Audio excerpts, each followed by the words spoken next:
Même si tout le bateau le battait, mais tout le monde le battait. Parce qu'ils ont préoccupé de ce à un moment donné, c'est comme si l'affaire de la sécurité territoriale est réservée seulement aux politiciens. Je ne voulais pas dire les dirigeants.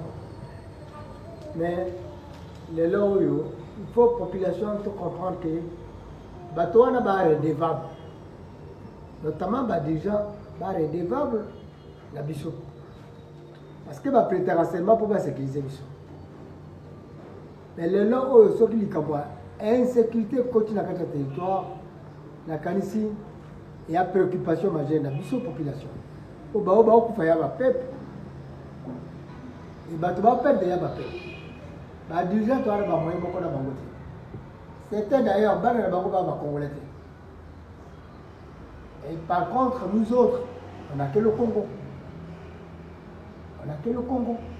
Avec notre progéniture. Mais malheureusement, les Congolais te font dire calme, c'est comme si rien n'était. Mais alors que je me rappelle, il n'y a pas très longtemps, pendant la transition des 1+4, pendant qu'on était infiltré jusqu'au plus haut sommet de l'État, il y a eu les mêmes actes perpétrés par les pro-rwandais qui ont occupé la ville de Bukavu. Alors, j'ai failli dire que Dieu merci parce qu'on avait un président qu'on n'aimait pas. On n'a pas accordé aux dirigeants que ces gens-là gardent la ville pendant un mois.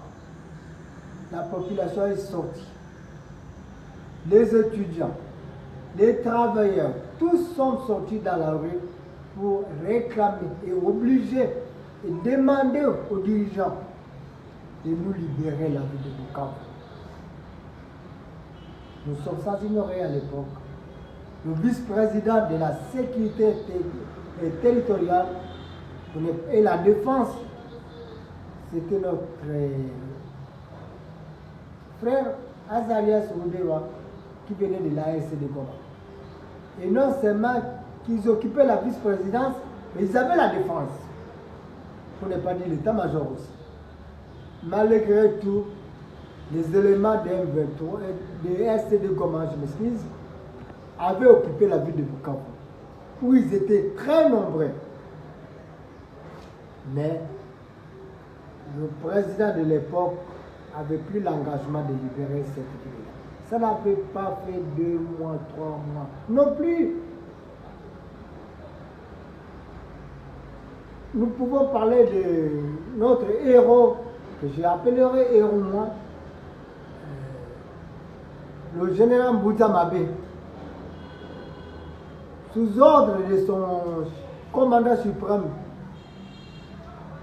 avait exécuté la mission de libérer la ville de Bukavu. Ça n'avait pas fait 2 mois. Je pense que c'était la mobilisation de la population, si je m'excuse, qui avait fait à ce que les dirigeants s'occupent de notre préoccupation. Et de ce fait, la ville de Bukavu va libérer Kango. Mais les autres années, tout le banini. Quelle anesthésie! Quelle anesthésie pour le Congo et les autres. Alors, moi je pense que ils ont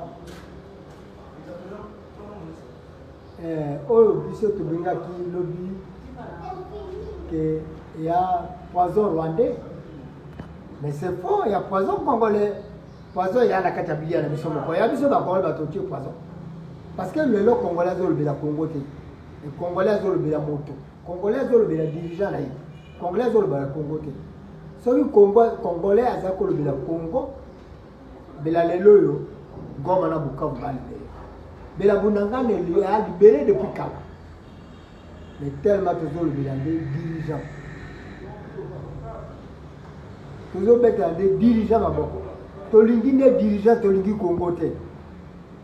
Tolingi va dirigeant Tolingi Congo te. Mais tu peux regretter tant que la balkanisation qui est en train de se perpétrer progressivement. Et c'est là où nous allons tous regretter de n'avoir pas contribué pour sauvegarder ce que notre terre de prédilection. Peut-être la Kanisi Mouké, aux années 92, la conférence nationale de Monaca, un certain Bumba Nathanaël, dans sa déclaration au Palais du Peuple, il a eu à disqualifier l'armée zaïroise de l'époque, notamment en disant de quelle armée zaïroise parlez-vous? Celle que j'ai tenue pendant longtemps. Parce que Bumba, je pense que peut-être la génération d'aujourd'hui ne se rappelle pas, à l'époque, avait fait une rébellion comme celle que nous vivons aujourd'hui. Mais c'était à l'époque du maréchal Mobutu. Bumba a fait la rébellion et c'était, peut se rappeler, la guerre de 80 jours. Jusqu'à ce qu'il a fallu que les armées étrangères viennent au secours de l'armée zaïroise. Et c'est comme ça qu'on a pu chasser ces rebelles, les rebelles Bumba. Le Bumba n'a pas les gens de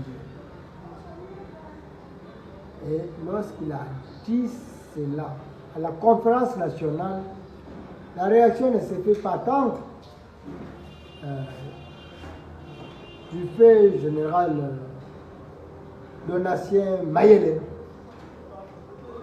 qui a réagi automatiquement dans la salle, notamment en disant que dans tout ça, c'est le politicien, pour ne pas dire les dirigeants, c'est les politiciens. L'armée zaïroise a des cadres de l'époque, bien sûr. Il a des militaires bien formés et qui sortaient des grandes académies de la planète, je dirais. Mais malheureusement, ils n'ont pas eu de moyens appropriés pour maintenir leur efficacité. C'est comme si l'histoire se répète. Ça, c'est la justification de l'armée, la conférence nationale. C'est ce que Mayele a signifié leur manque de performance pendant la guerre de 80 jours. Ce qui a fait qu'on associe certaines puissances occidentales pour pouvoir nous secourir de cette rébellion. Comme dans la logique toujours des politiciens qui n'aiment jamais s'amender auprès du peuple, mais la réaction de Mobutu aussi n'a pas tardé et il n'a fait que disons, dégrader Mayele, pour ne pas dire le remplacer par quelqu'un d'autre. Parce que Mayele a parlé des choses qui touchaient les dirigeants politiques. Et c'est ce que nous vivons aujourd'hui. Moi, je pense que tout Congolais est censé comprendre que nous avons des taux. Nous avons des taux. Nous avons des militaires formés dans les grandes académies. Et nous avons un effectif. Mais je me pose des questions. Est-ce qu'il était nécessaire de recruter encore dans notre pays? Réfléchissons bien. Est-ce qu'avons-nous besoin encore de recrues dans l'armée?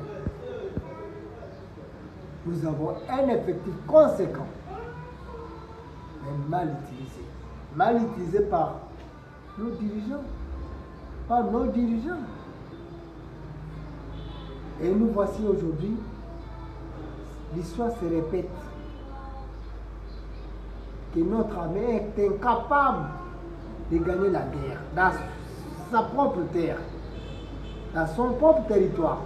L'armée congolaise est incapable de gagner la guerre. Il ne faut pas en vouloir aux militaires.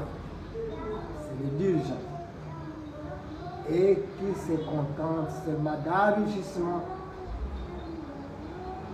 partage du gâteau Congo, et non de protéger le Congo avec son peuple et ses richesses. Ça, ce n'est pas la préoccupation de l'homme politique congolais. des salaires fabuleux, des langages arrogants, mais la préoccupation, ils sont